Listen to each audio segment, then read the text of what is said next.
Hey there, YouTube.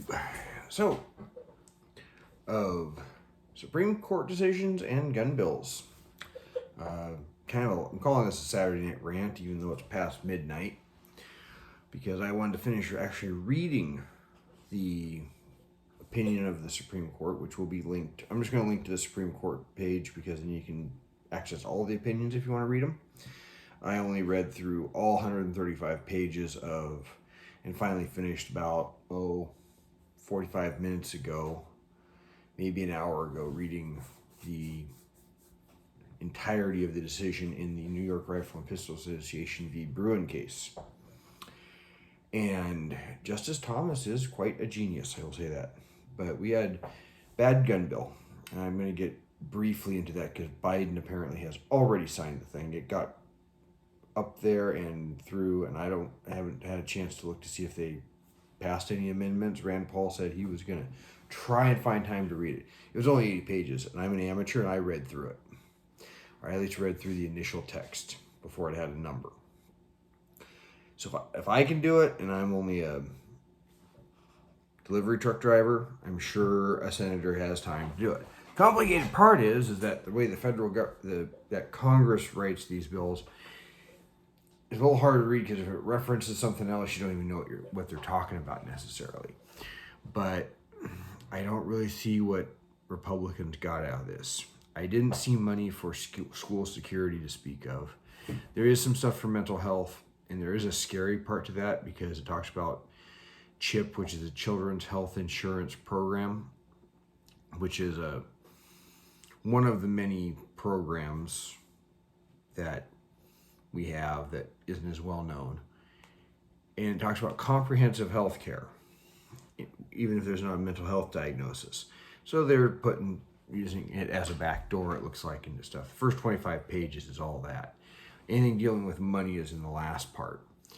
And we know where they go with something like comprehensive health care it's in case your kid has a mental health issue, to we gave your daughter birth control pills at 14, and your 16-year-old daughter was sent for an abortion without you knowing it, and your 12-year-old son is now Sally, and we've put him on puberty blockers. You don't want the schools doing that without the parents knowing about permission, any of that. But that mostly is a side issue, except that there is stuff like that in the bill. Most of it is mental health related. Red flag laws, emotionally I want to be for them, but ultimately I know they will be abused, and that's why I can't get behind them. This latest bill, it looks like they at least tried to address the concerns conservatives say we have of somebody using them to get back at somebody, and you don't get a due process, and you don't get a chance to challenge it in a reasonable time, or call witnesses, or even know who your accuser is. And at least they're trying to address it, but it only tries to encourage it. There is the reduction in change of purchase age, or the enhanced background checks. But the only thing that's even remotely decent is, trying to put money into better background checks, even though I'm not a fan of why you would need to have longer waiting periods for under 21. Look, if you're old enough to vote, you can be old enough to serve in the military, you should be old enough to buy a weapon. If you're not old enough to do all of those things, you're probably also not old enough to be changing your gender or getting an abortion without your parents knowing about it. You're not old enough to get married, obviously, until you're 18 without your parents' permission. So if we're going to say our hard line is 18, make it 18. So that's not good in there. And they play a game, they do some definition change about what is considered a gun seller, as opposed to, if I had one to get rid of, no big deal. But if somebody's doing it for profit, it gets into an ambiguous line. But it was all passed so fast through, I couldn't even get it read with having a day job and a martial arts school on the side, and all the other stuff, including trying to get moved back in and settled. Because obviously, I'm still living out of boxes and suitcases. So then, Supreme Court, staying on the gun issue, Thursday, all of us should have been dancing. They gave I read through the entirety of that decision. Justice Thomas took us through a long historical lesson. It does go back to the Statute of Northampton, where anti-gunners say, well, this is proof of anti-gun regulation. You read the description of it, and other things I've seen of that era, carrying a knife for self-defense or a dagger for self-defense, or even a short to medium-sized sword was normal. It was, and if you were a huntsman of some sort, carrying a bow, that was normal. But you carrying those things for self-defense was a thing.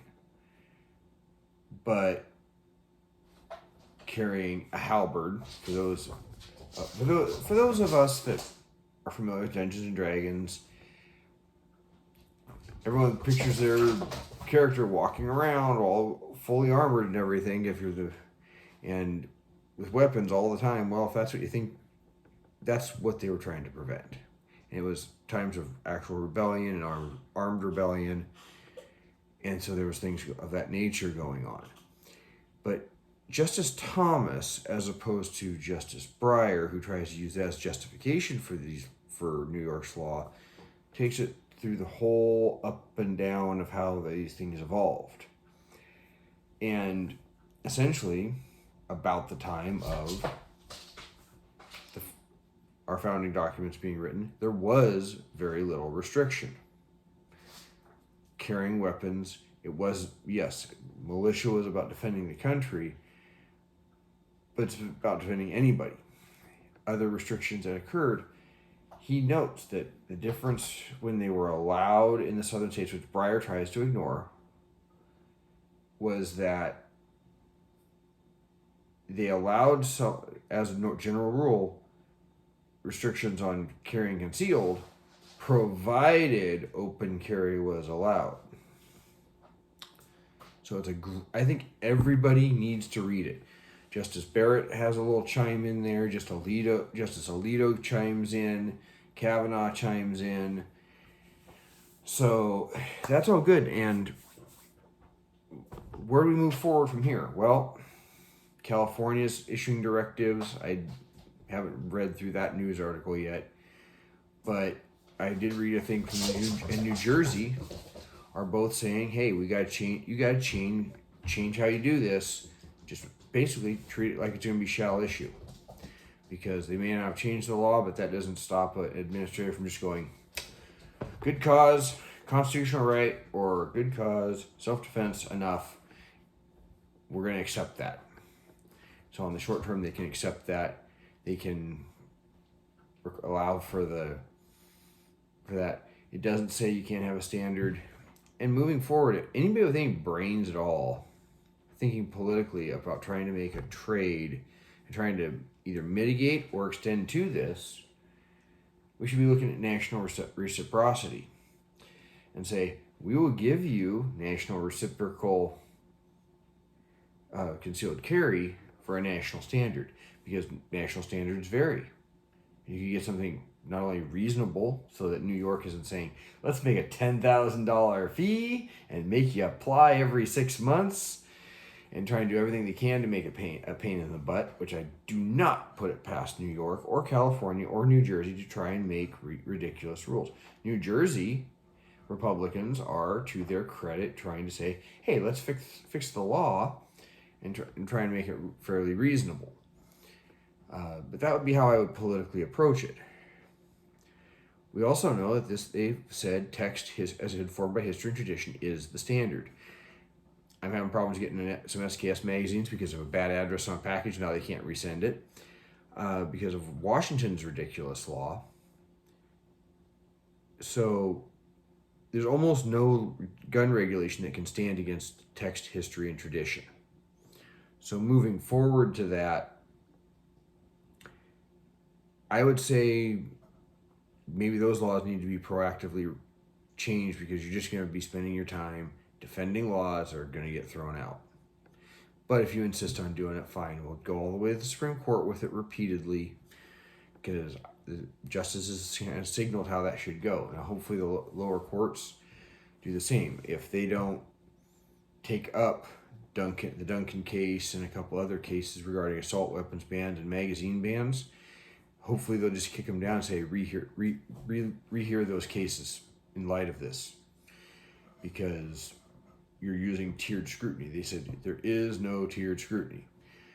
Justice Breyer, I recommend reading, including his dissent, because you'll see how poor. He's basically saying the Constitution be damned, the text of it be damned. We're going to rule for the policy we want. And this is why the living Constitution thing is ultimately a bad theory, because it's always about the policy you want, not what the Constitution actually says and meant when it was written. By doing it by an originalist view, you may not like how someone uses their rights, but they have them, and they have them for you. And I'm going to get to that here in a minute with another of the decisions. But think about that. And lastly, for all you anti-gunners that are flipping out, I've held off on some of the memes, but some of the memes that have been out there, I love the one about Justice Thomas giving us all a gift on his birthday. I'd like to know from my Catholic friends, comment in the comments, can we canonize, I'm not Catholic, but can we make Justice Thomas a saint because he's Catholic before he passes on? I'd be cool with it. We could start calling him Saint Clarence Thomas, or Saint Clarence, or Saint Thomas. I know there is a Saint Thomas, but I'd be really cool with that, because the guy is probably the smartest guy on the Supreme Court. But read that whole decision, because you really see the two philosophies from my layman's perspective. But moving forward, for you anti-gunners out there, instead of complaining about, how do you restrict our rights to feel safe, maybe knowing that this is the future, that gun bans ain't going to hold up, magazine bans ain't going to hold up, and you're going to have to deal with shall issue concealed carry. Maybe it's time we change the narrative and say, what does it take without restricting our rights to make you feel safe? Because we have to be one country. I do not want this to devolve into a further civil unrest. So think about it in those terms, because that is the future. These are rights that pre-existed. I actually got my copy of the Federalist Papers out, and where I'm going to be doing these videos from. I'm going to actually have it within reach. Hint, it's going to be up above where the camera's going to be, or where I'm leaning my phone up in the future. But think about those things. In the Federalist Papers, I couldn't find it, but it actually talks about, Madison talks about it in response to people concerned about the power of the federal government, that the states would have an armed body of men available with privately supplied firearms. So this is not a made-up right. So we're talking about this thing of, sometimes you have to take a case you don't like, and a right that that seems like it may not apply to you. It's just all seems about somebody else doesn't apply to you.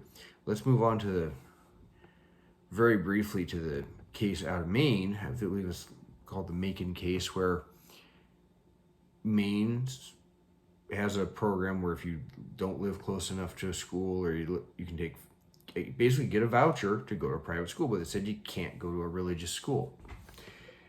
Here's the thing. Conservatives won this one. Religious people won this one. I am glad. As many of you know, I'm not a fan of the public school system. Here's the deal. you have the right to create your own schools and use a program like this. You can create a humanist school, and you can all go to that. You can go to a school, create a school that does social emotional learning and critical race theory and is steeped in identitarian politics. You could create that and run the school on those principles. Hey, people can't complain about their values getting undermined when they choose to send their kids there. You know, my Subakto students, their parents know my values. They know the values I teach. They send their students to me knowing that. It's the same thing with a school like that. If you send your kids to a private Christian school, you know they're going to be taught Christian values. And this goes right up to, hey, nothing that stops the Church of Satan from doing that. You know, I made a video saying that, you know, if you don't like the teachings of a church, leave. Well, nothing stops you from setting up a church promoting your values. I have a person I call my favorite witch. She's pagan. If she wanted to, she could send her children to a pagan school if somebody created it. So they didn't just win the, you know, what Justice Sotomayor doesn't get is that in allowing this, they had to allow it for everybody. Somebody who's not Christian can also set up a school that reflects their religion, their values. And that includes no religion at all. And then lastly, and this is the one I have not dug into enough, especially the substantive due process part. I'm still trying to look that up, but so many things can get, I wanted to get something out about all this. Roe v. Wade was overturned. Now, moving forward, this means it was just kicked down to the states. Some states have a constitutional amendment that has already been passed in their state constitution. Nevada's already got abortion. Now, I'm going to allow two things here, flat out, period. If you, and the cat is now trying to interfere. Apologies. I thought I was going to get away without that. I guess I have to lock him up for a while. If you think somebody's 14-year-old daughter, 15, 17-year-old daughter, should be allowed to go get an abortion without her parents knowing about it, you're an extremist. Period, full stop. Here's why. That same thing I said about we don't let kids vote till they're 18, we don't let them get, you don't want them to have a gun until 21, we shouldn't be letting them transition until they're at least 18. We don't let them drive till 16, and some states are trying to push that to 18. You can't get a tattoo at all in Washington state legally. I know there's some tattooists that ignore it and pretend to enforce that, and some of them do. You don't let them do that. Why would you let them get an abortion without their parents knowing about it? How is that somehow special? Okay. You're an extremist if you think that's okay. On the flip side, if you think, and when it came across, we were at the load and dock, and this guy walks by and says, "Sad day in America yesterday." I said, "What?" And he says, "Roe v. Wade was overturned." I'm like, "Good." He's like, and the guy on the dock next to me said, "Good." And then he said something about wanting God to decide. If you think a woman needs to be on her deathbed or dying or actually die, and you're that opposed to abortion because of an actual medical issue, you're also an extremist. There's only about 5,000 to 7,000 of the abortions under those circumstances a year in this country. And that's how rare that is.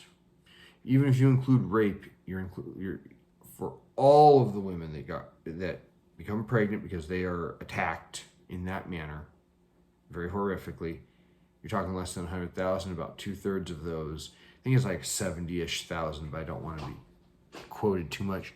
2/3 keep the child. And so they're gonna 3 million abortions, that's birth control.